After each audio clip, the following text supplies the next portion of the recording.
para la gloria del Padre, del Hijo y del Espíritu Santo. Amén. Pueden sentarse.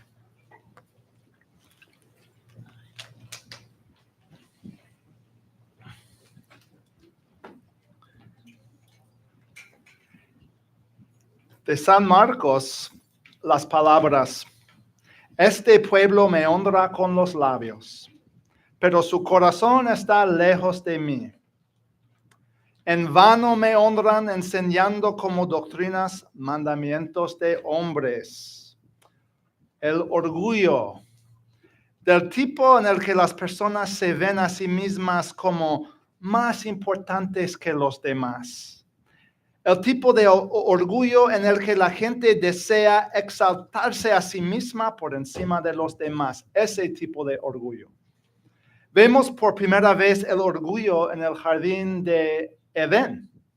En el jardín del Edén, nuestros primeros padres caminaron por lugares muy agradables. Dios amó perfectamente a su creación en ese lugar y la cuidó perfectamente. Los primeros humanos disfrutaron de la felicidad espiritual en una comunidad amorosa con Dios y entre sí. Los primeros humanos también disfrutaban de una perfecta comunión con todo su ambiente, su entorno. Un lugar vibrante que satisfacía también todas sus necesidades físicas. ¿Qué lugar? Pero el orgullo, uno de los primeros pecados mortales, asomó su fea cabeza en los corazones de nuestros primeros padres, incluso cuando ellos estaban en ese jardín del paraíso.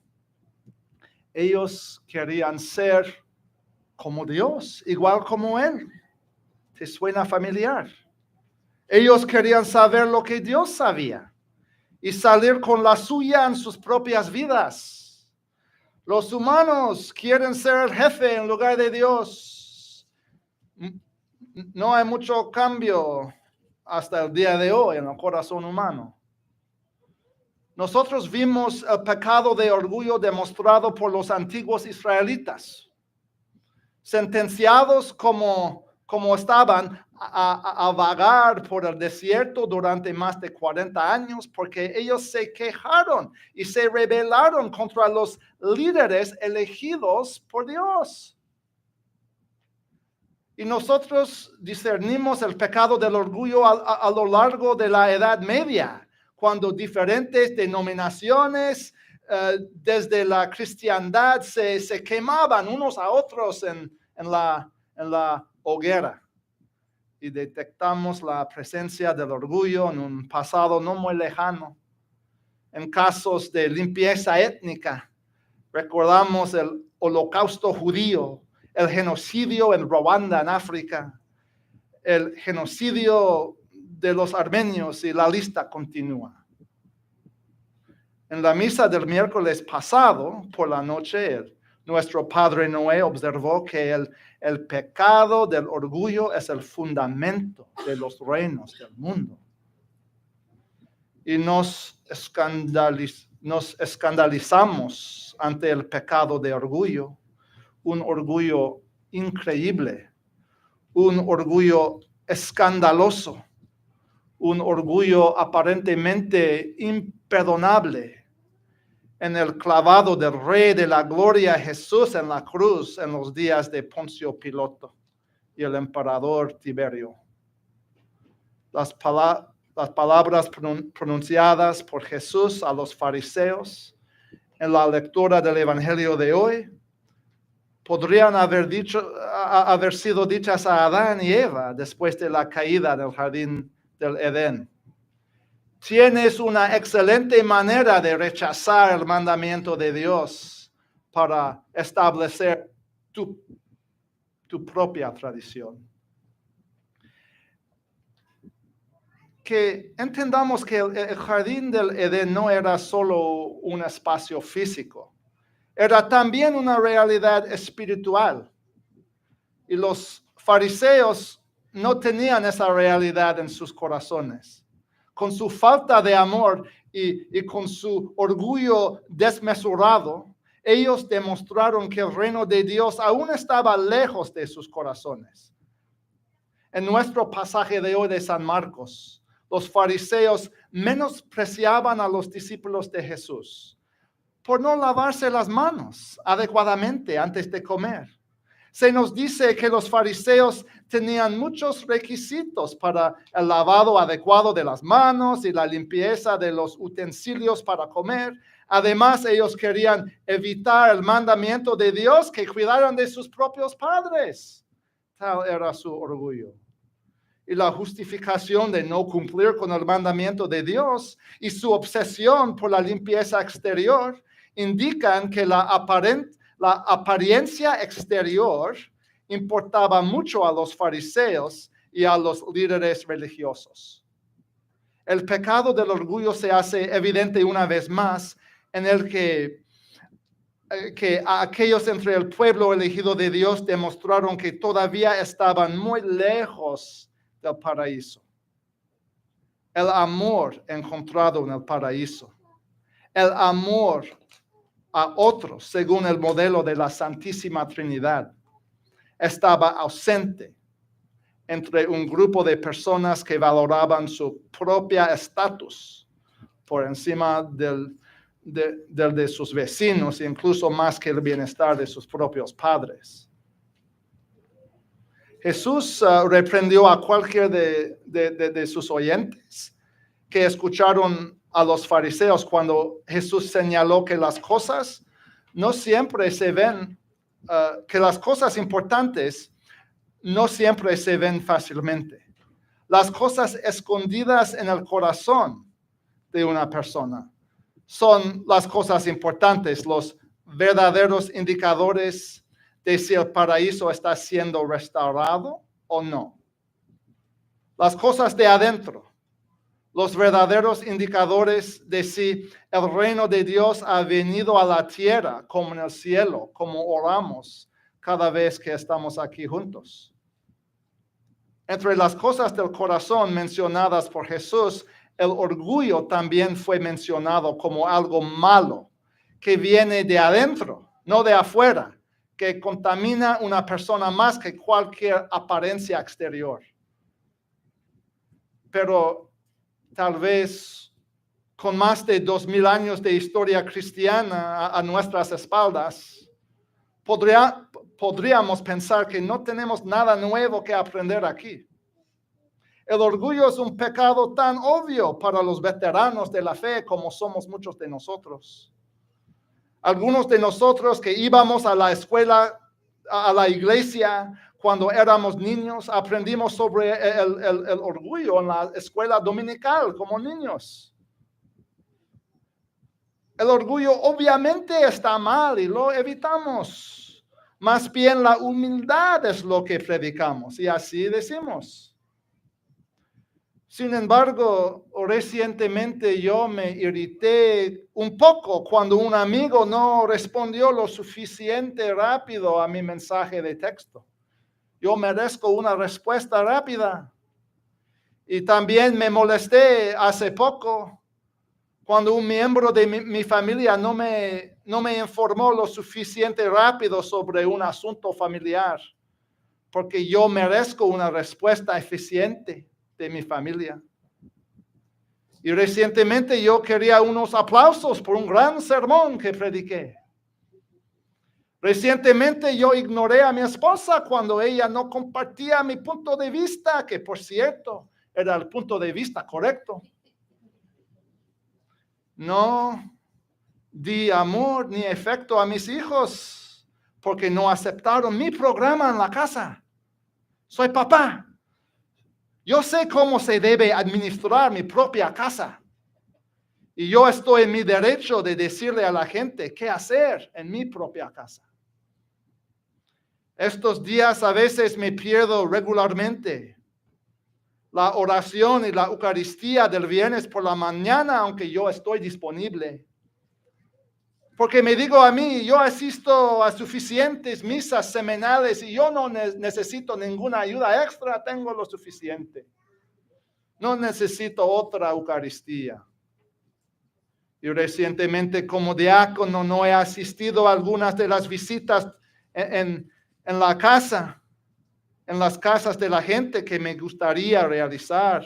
Me pondré manos a la obra pronto, me digo a mí mismo, pero soy profesor en una escuela también. Y ahora mismo todavía es verano. Necesito un poco de flexibilidad y un horario más relajado por un rato, me digo a mí.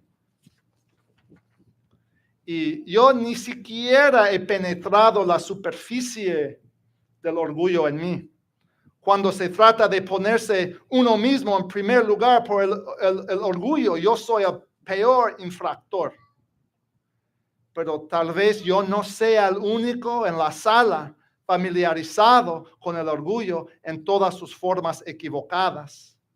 En lugar de estar en la iglesia hoy para aprender algo nuevo, algo muy alucinante y nuevo, mejor que nosotros aquí prestemos atención al llamado del Evangelio de hoy a examinar nuestros corazones en busca de rastros de un viejo pecado, el orgullo, que causó que Lucifer, el diablo, ángel de luz en el principio, fuera arrojado del cielo como un rayo por el pecado del orgullo. El orgullo que hizo que nuestros primeros padres fueron arrojados del paraíso a un mundo de trabajo y de lágrimas. El orgullo que sustenta los reinos del mundo y nos hace vivir fuera de las realidades celestiales del paraíso que podría estar en nuestros propios corazones aún hoy. Nosotros anhelamos vivir en ese jardín de paraíso, en un mundo caracterizado por el perfecto amor, paz, alegría, bondad, humildad, compañerismo, contentamiento. Deseamos esas cosas. En resumen, deseamos vivir en el reino de Dios venido a la tierra como lo es en el cielo. En tal reino la propia gloria no está en primer lugar. El amor a Dios y el amor a los demás reina supremo. Es un reino de las bienaventuranzas, de los pobres de espíritu, de los humildes, de los pacificadores, de los que tienen hambre y sed de justicia. El mundo caído rechaza y nos aleja de tal reino. Tal vez el orgullo sea un concepto infantil, que no tiene nada que ver contigo.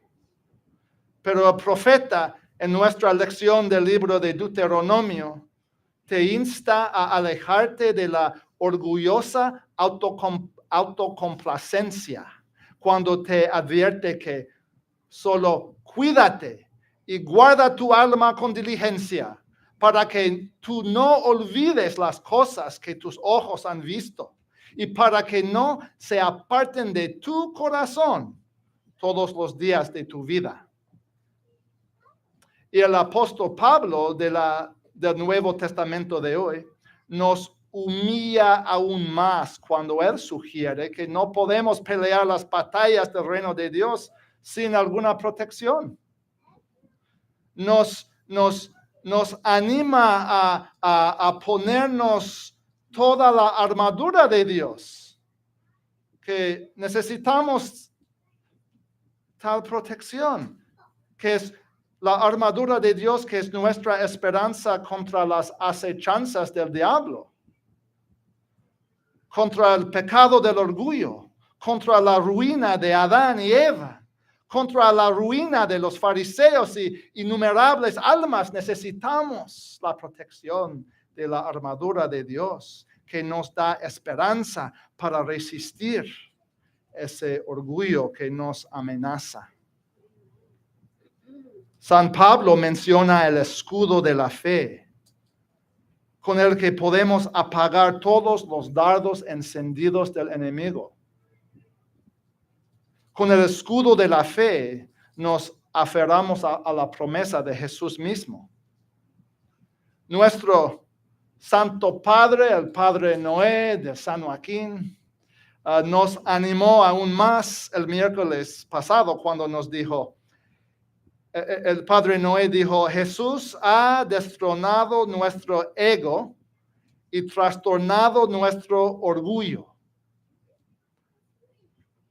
Qué hecho maravilloso que Jesús ha destronado el orgullo.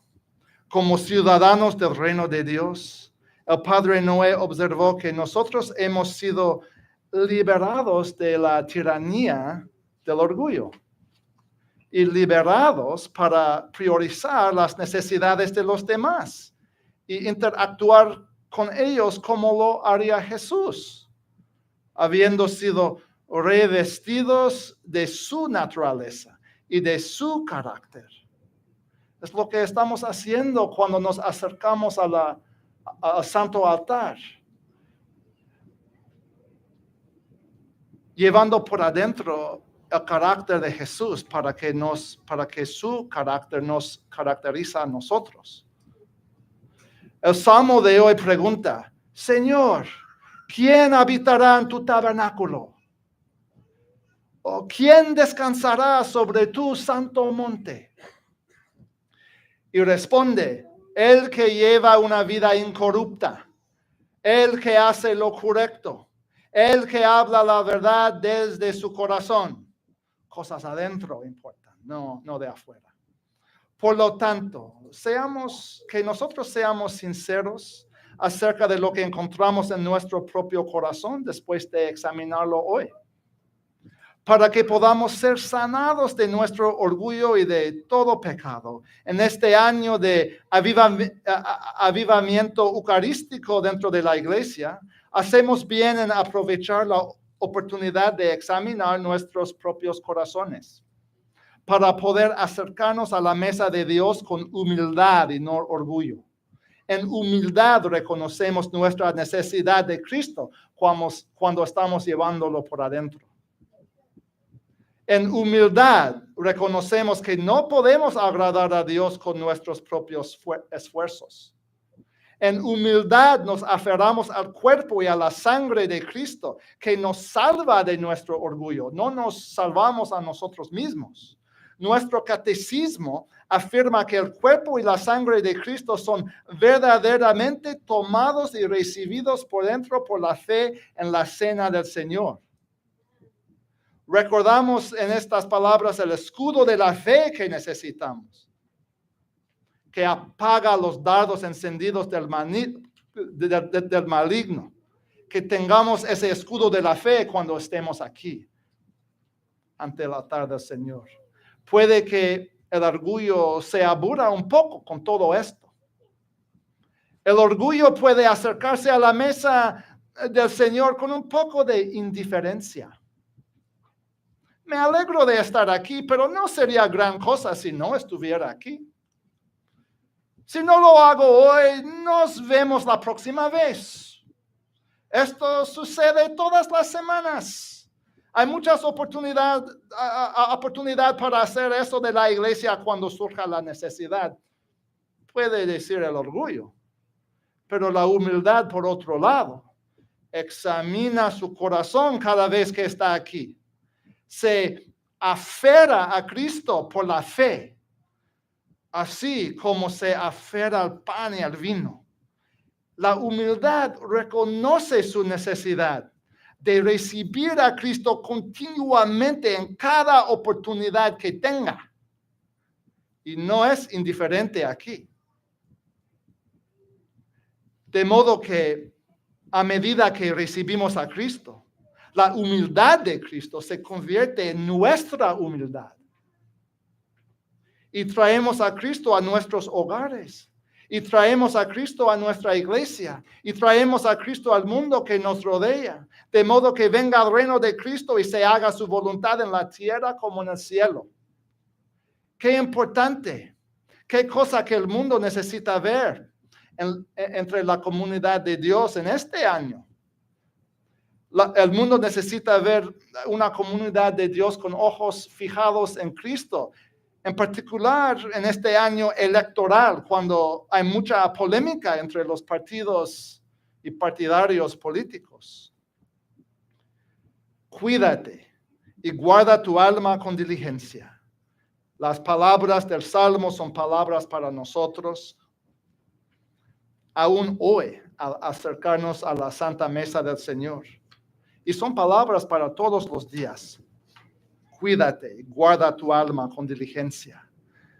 Que no seamos indiferentes, sino más bien alegrémonos en una fiesta eucarística en la que el orgullo es derrotado y el paraíso comienza a ser restaurado aquí, cuando reconocemos nuestra necesidad de Cristo y nos aferramos a Él continuamente y por la fe. Amén. Amén.